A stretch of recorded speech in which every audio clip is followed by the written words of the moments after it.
Eh ben, merci à tous d'être hyper nombreux. Je sais qu'il y a d'autres conférences hyper intéressantes en même temps. Et donc, je m'attendais pas forcément à avoir une salle aussi remplie. Donc, ça fait vraiment plaisir. Comme on vient de le dire, c'est ma première ici au campus. Alors, je suis venu pas mal de fois à votre place. Je pense que j'ai dû faire 3 fois en présentiel, 2 fois en distanciel depuis 10 ans. Mais c'est la première fois que je suis ici de l'autre côté. Donc voilà, donc je suis très honoré, très fier. Je remercie aussi l'association, la fédération maintenant apparemment il faut dire, qui m'a permis d'être ici aujourd'hui pour parler d'un sujet qui me tient à cœur. Alors c'est un petit peu barbare comme terme, c'est un peu anglicisme, mais j'expliquerai. C'est le keyword overlap. Voilà, donc les mots-clés qui se chevauchent, qui est un gros sujet en SEO, peut-être même je pense le plus gros sujet aujourd'hui, surtout avec les derniers changements d'algorithme. Et on va essayer de vous expliquer donc, en quoi c'est important de détecter cet overlap et de vous donner des méthodes vraiment concrètes, vraiment simples pour les détecter et pour améliorer vos audits ou améliorer votre référencement. Voilà. Et petit cadeau bonus à la fin de la présentation, pour ceux qui sont intéressés, les autres, bon, c'est pas grave, je vous offrirai un script en Python qui permet de faire à peu près tout ce que j'ai dit durant une demi-heure. Voilà. Et qui sera facilement partageable. Voilà, donc je vais prendre le petit... Et c'est parti. Donc déjà, je vais commencer par me présenter, parce que c'est la première fois que je suis ici, donc la plupart d'entre vous ne me connaissent pas. Moi, c'est François Dragon. Je suis le cofondateur de WeBloom. Et WeBloom, c'est une agence SEO et SIA à Paris, qu'on a fondée avec mon associé Clément Bourdon il y a maintenant quasiment 6 ans. Ça va faire 6 ans en septembre. Le temps passe vite. Et on accompagne tout un tas de clients très différents, historiquement plutôt des startups, mais de plus en plus de e-commerce, des grands comptes qui sont intéressés par nos prestations. On est une agence très opérationnelle et on est très porté sur l'automatisation, l'IA, la data, ce qui explique les petits scripts que je vais vous montrer. Voilà. Donc n'hésitez pas si vous êtes intéressé. Voilà le petit programme de la demi-heure.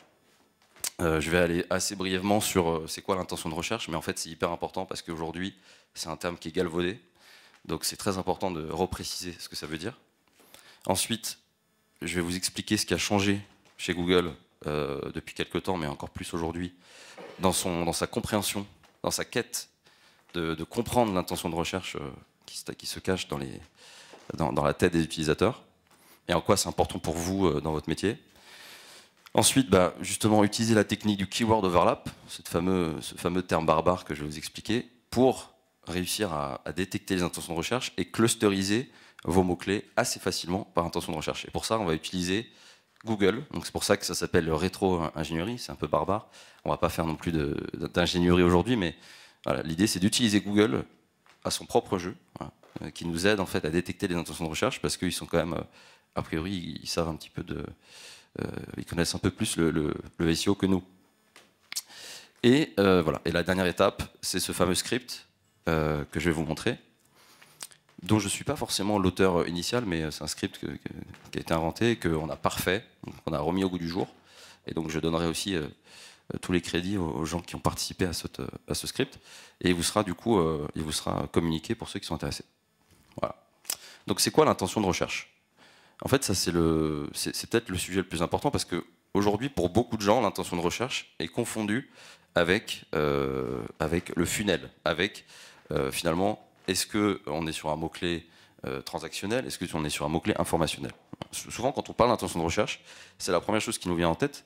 Je pense que ça vient parce que depuis quelques années, il y a beaucoup d'outils, notamment SEMrush, un super outil qu'on utilise, c'est pas une pub, qui a ajouté justement une colonne dans ses analyses de mots-clés, qui s'appelle intention de recherche et qui permet de voir, de détecter en fait la transactionnalité, la chaleur du prospect. Est-ce qu'on est sur un mot-clé plutôt haut de funnel informationnel de type blog, ou est-ce qu'on est sur un mot-clé plutôt bas de funnel transactionnel.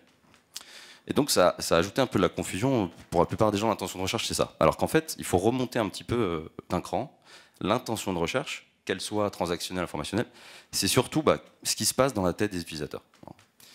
Et Google essaie de détecter non plus juste la requête que vous tapez, mais à quoi vous pensez quand vous êtes en train de taper cette requête. Et c'est ça qu'on va essayer de détecter. Pour l'instant, en fait, on s'en fiche de savoir si elle est informationnelle ou transactionnelle. C'est pas le propos. Et on veut savoir déjà ce qui se passe un petit peu dans la tête des gens. Parce que moi, je vais taper quelque chose. Vous allez taper quelque chose. Vous allez taper quelque chose. On pensera peut-être la même chose, mais on va le taper différemment. Mais en fait, ce qui compte, c'est qu'on partage la même intention. En gros, l'intention de recherche, c'est un petit peu près cette étape de l'analyse. On a une cible, quelle qu'elle soit, e-commerce, B2B. Voilà ce qu'on appelle un persona en marketing. On lui donne un prénom, on lui donne une photo. Elle a des problèmes dans la vie, voilà, les fameux pain en marketing. Et du coup, elle cherche quelque chose. Elle a une intention quand elle est devant son téléphone ou son ordinateur. La fameuse intention de recherche. Et cette intention de recherche va se prendre forme par le biais d'une requête, par le biais d'un mot-clé. Mais en fait, l'obsession du mot-clé qu'on avait tous ensemble, en tout cas moi je l'ai eu pendant des années, je pense que vous aussi, est en train de s'estomper pour se focaliser sur l'intention de recherche. Donc vous, votre métier, c'est plus vraiment de travailler des mots-clés, c'est de travailler des intentions de recherche. Et de faire un site qui y réponde. Pourquoi c'est important? Parce que Google a beaucoup évolué là-dessus. Voilà. Parce que sinon, finalement, si ce n'était pas le cas, on n'aurait pas forcément besoin de travailler. Donc, ça a commencé dans les années 90, donc 98, et puis dans les années 2000, Google était assez mauvais pour détecter l'intention de recherche, c'est normal, c'était pas encore l'algorithme qu'on a aujourd'hui. Donc finalement, le jeu, c'était d'optimiser des mots-clés. Voilà. Et puis au début, c'était simple, on mettait plein de mots-clés dans les pages, on envoyait plein de backlinks optimisés sur des mots-clés, et on faisait du coup une page par mot-clé. Voilà, simple. Le problème, c'est qu'aujourd'hui, Google s'est beaucoup amélioré. Donc ça a commencé en 2013, notamment avec l'update Hummingbird, puisqu'il y a toujours des noms particuliers hein, pour les updates de Google, où ils ont commencé à faire un peu plus de recherche sémantique. Alors c'était pas encore de l'IA, c'était pas encore du machine learning à l'époque, mais c'était déjà une grosse avancée pour Google. Et à partir de là, ils ont commencé à essayer de comprendre l'intention de recherche des gens. Voilà. Le problème, c'est que la sémantique, l'étude sémantique des mots, ne suffit pas à détecter l'intention de recherche. Pourquoi? Parce que si je tape « c'est quoi le SEO » ou si je tape SEO définition, c'est pas forcément des mots sémantiquement proches, en sens linguistique du terme. Pourtant, c'est sûrement la même intention de recherche que j'ai derrière. Voilà. Donc Google a continué à essayer d'avancer, de trouver d'autres manières, et ils ont finalement réussi. Alors ça s'est fait en plusieurs étapes, et peut-être la première étape majeure, et ce qui est encore aujourd'hui le cœur de l'algorithme, c'est le machine learning avec RankBrain en 2015. Et RankBrain, c'est aujourd'hui le cœur du réacteur de Google, c'est vraiment l'algorithme qui commande la compréhension de l'intention de recherche de l'utilisateur. Et puis ça s'est beaucoup amélioré ensuite, avec BERT, MOM, qui sont des updates qui sont, on ne va pas aller dans le détail, mais qui sont allés un petit peu plus loin dans la compréhension multimodale, etc. Mais ça revient à la même chose, c'est comprendre l'intention de recherche et servir la bonne SERP selon l'intention de recherche. Et puis on a même une NavBoost en 2023. Alors NavBoost, c'est un leak, donc c'est pas officiel. Voilà. Mais en gros, on a compris entre les lignes que maintenant Google entraînait et gardait en mémoire vos recherches pendant 13 mois. Voilà. Donc il regarde les taux de clics, et il regarde si la personne est cliquée sur la deuxième position, la troisième position, etc. Il calcule tout ça sur une période de 13 mois. Il ne garde pas plus, parce que sinon je pense que ça ferait une data, voilà, ça poserait des problèmes économiques, écologiques aussi. Mais c'est déjà pas mal quand même, 13 mois. Donc, il comprend encore mieux l'intention de recherche, parce qu'il sait si les gens sont déçus par une requête, etc. Et il commence à regrouper un petit peu tout ça ensemble. Donc aujourd'hui, le but n'est plus de faire une page par mot-clé, le but est de faire une page par intention de recherche. Ça change tout pour vous dans la priorisation de vos tâches. Vous ne faites pas une page SEO définition et c'est quoi le SEO, et j'ai pris ça au hasard, il faudrait vérifier. Vous faites une seule page optimisée sur les deux mots-clés. Sinon, vous avez des gros risques de cannibalisation. La cannibalisation, c'est quand deux pages sont sur la même intention de recherche. Ben Google est perdu, il ne sait pas laquelle est légitime. Du coup, il va afficher aucune des deux en général, ou alors il va afficher les deux à une position qui serait beaucoup plus basse que si vous aviez qu'une page bien optimisée. Voilà. Ça, vous savez, je pense, comment le détecter.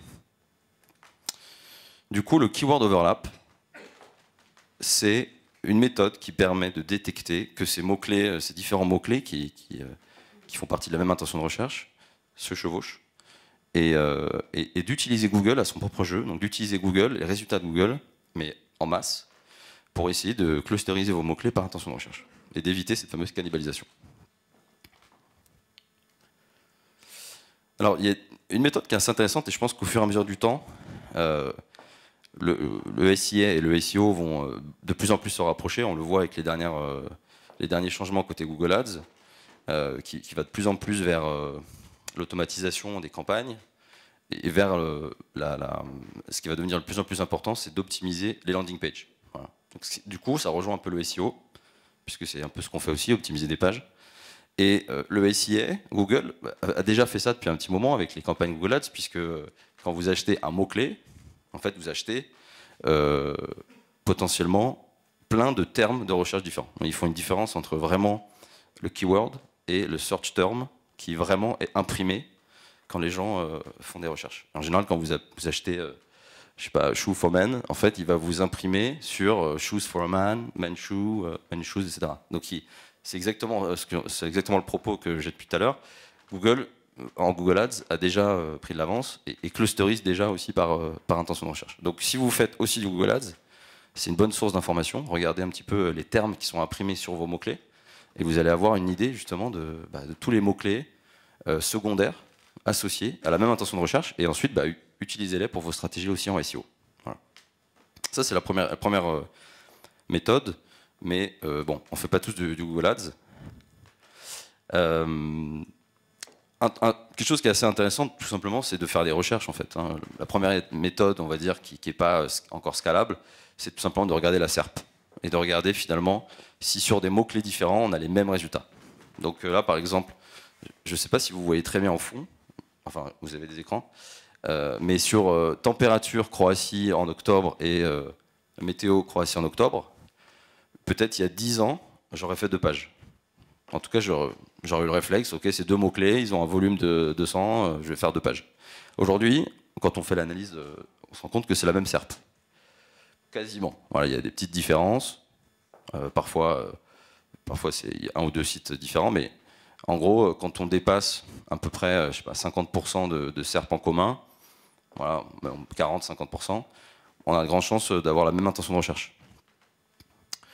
Donc ça, si Google, qui est quand même bien entraîné et qui s'échine à le faire depuis des années, considère que c'est des mots-clés qui ont la même SERP, vous pouvez aussi, je pense, assumer qu'on est sur des mots-clés qui ont la même intention de recherche. Et donc, vous allez travailler une seule page qui va travailler ces deux différents mots-clés.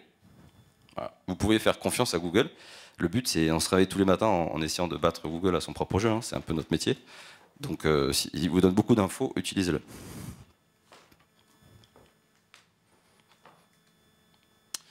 Là, on a l'exemple à gauche.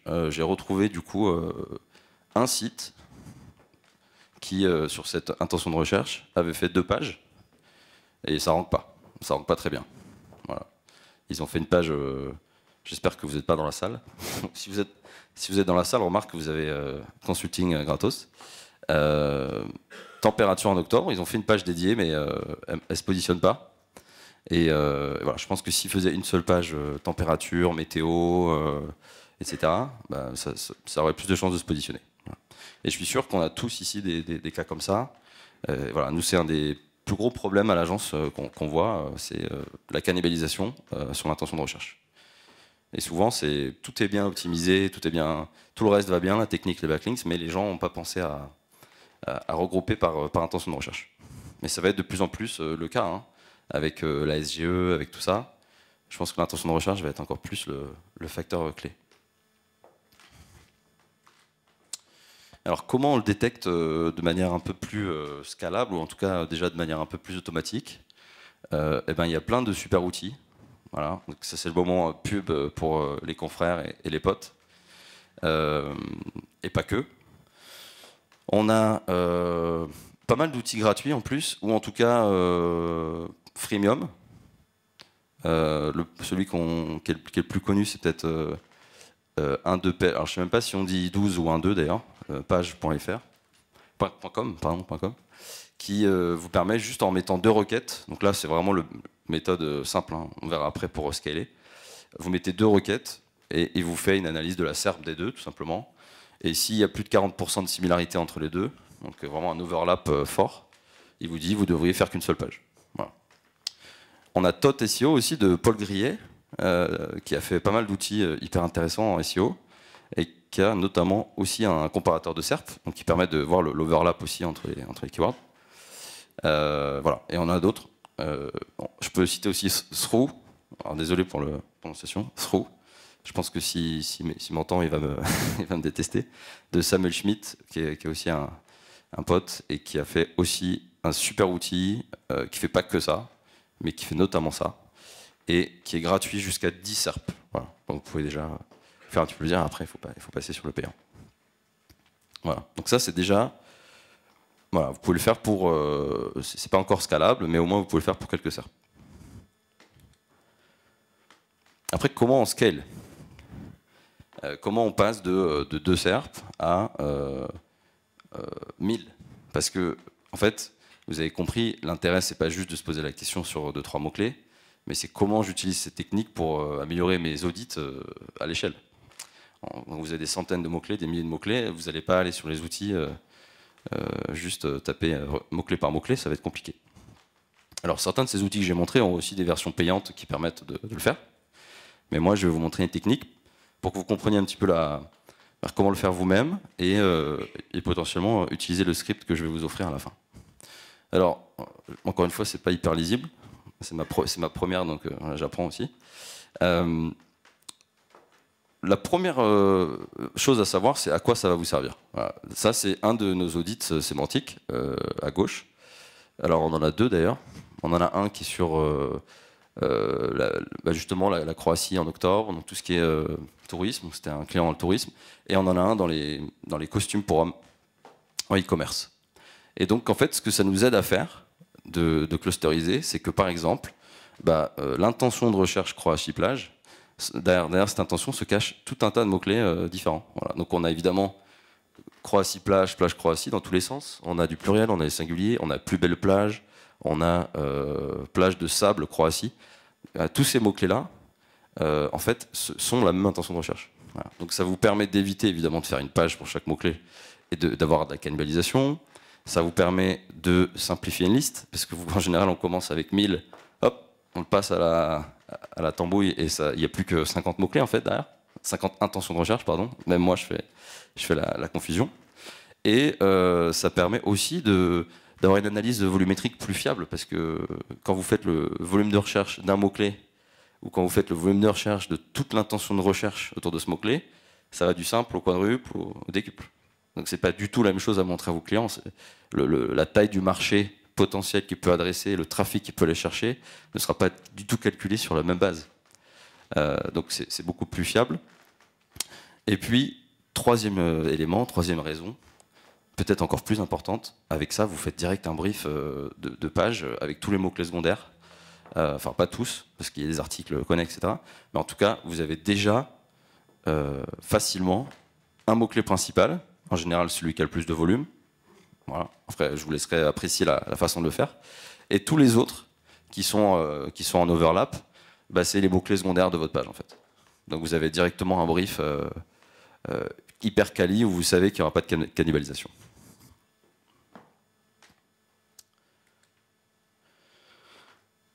Pour ça, vous n'aurez pas besoin de grand-chose. Vous aurez besoin d'avoir un outil qui vous permet de télécharger les SERP. Ça, c'est la base. Donc si vous voulez en faire 1000, c'est peut-être plus simple de passer par une API ou autre chose. Donc là, je vous laisserai faire le choix de l'outil. Mais nous, on a utilisé SERP API. Voilà. Pareil, c'est une pub, je ne les connais pas, mais c'est un des outils, pour moi, les plus fiables en termes de data. Voilà, les positions qu'ils indiquent sont les vraies positions, y compris notamment parce que certains outils se trompent et prennent le pack local ou prennent des people also ask, et donc ils vous disent que vous êtes quatrième alors que vous êtes premier. Donc je trouve que SERP API est plutôt fiable, et ça permet d'aller scraper 2000, 3000 SERP très rapidement. Mais vous pouvez le faire aussi, si c'est pour étudier 5-10 SERP, ça peut être en téléchargeant des CSV depuis SEMrush, Href. On peut le faire aussi avec un volume un peu plus restreint avec des CSV. Donc voilà, il vous faut toutes vos SERP. Et ensuite, soit vous avez un PC ou un Mac qui est équipé de Python, soit vous avez une machine virtuelle qui a Python, soit même, encore plus simple, moi c'est ce que je vais vous montrer après, vous utilisez Google Colab ou Azure Notebooks, là, je regarde parce que je ne le connais pas très bien cet outil-là, qui permet de faire du Python en 3 secondes sur Google. Et en plus, c'est la suite Google, donc vous pouvez facilement le partager ensuite à vos collègues, à tout le monde. Et donc vous pouvez, avec cet outil, faire tourner du Python, enfin installer des librairies, faire tourner du Python, et ensuite télécharger le résultat, voilà, de manière gratuite. Alors je pense que c'est gratuit jusqu'à une certaine limite, hein, comme toujours avec Google, mais pour nos usages, ça devrait rester gratuit. C'est tout ce qu'il vous faut, et le script que je vais vous montrer tout à l'heure, pour clusteriser vos mots-clés par intention de recherche. Donc, première étape, les SERP. Vous prenez toutes les SERP. Alors si c'est un CSV, il faudra après les mettre ensemble. Donc là, j'ai donné juste le nom d'un outil qui s'appelle MightyMerge, mais il y en a plein d'autres qui permettent de regrouper plein de CSV ensemble. Enfin, si vous avez 15 CSV ou 15 fichiers Excel, vous allez dans MightyMerge et il vous en fait un seul qui contient toutes les lignes de votre CSV. Voilà. Parce que c'est vrai que sinon ça va être compliqué. Si c'est avec SERP API ou d'autres, évidemment, vous n'aurez pas besoin puisque vous pourrez scraper automatiquement toute la SERP. Voilà. Là, on vous a mis l'exemple sur SEMrush. Si vous ne savez pas où c'est, voilà, vous tapez un mot-clé.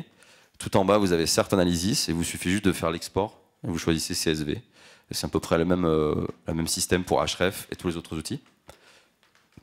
Ensuite, voilà, le but, c'est de finir avec une liste qui contienne toutes les SERP de tous les mots-clés que vous voulez analyser.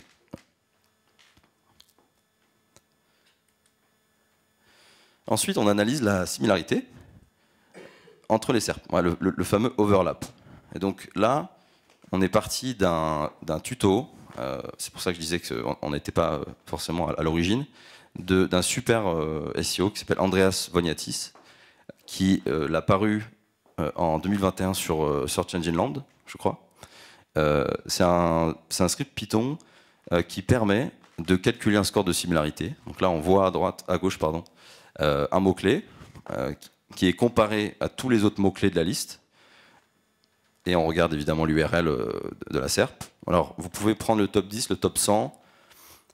En général, là, ça dépend vraiment de quel est votre seuil minimum d'overlap. Ça, je pense que c'est vraiment le consultant qui va le choisir. Nous, on prend le top 100, mais vous pouvez vous arrêter au top 10. Et il regarde tout simplement combien d'URL sont en commun, et il fait un pourcentage. Donc par exemple là, Best ISA Rates et Cache ISA, ils ont 62% d'URL en commun dans les SERP. Donc, a priori, c'est un overlap fort. On peut décider que c'est la même intention de recherche. Et il fait ça pour chacune, donc c'est un script super. Il fait ça pour chaque URL et il vous donne un score de similarité. Alors le problème, c'est que ce script-là, il ne marche plus.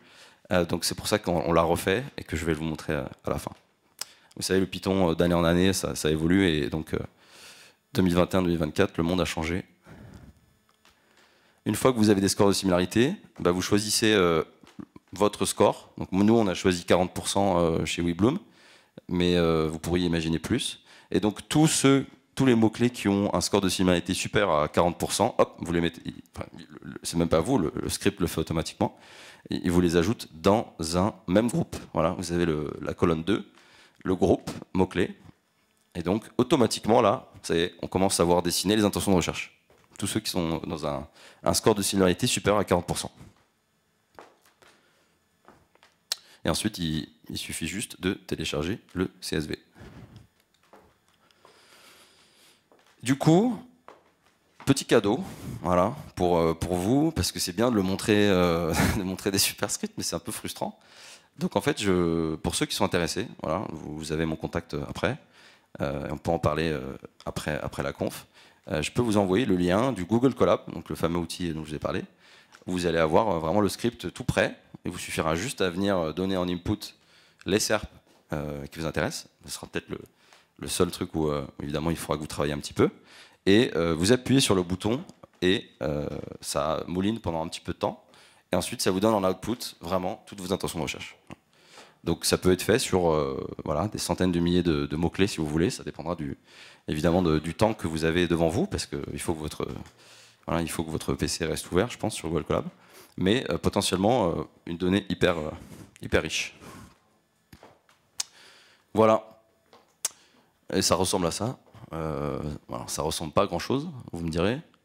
Mais en gros, c'est un script qui tourne et qui vous donne à peu près là où il en est rendu, et qui à la fin vous donne un fichier. Pour ceux qui connaissent Google Colab, à gauche vous avez les fichiers.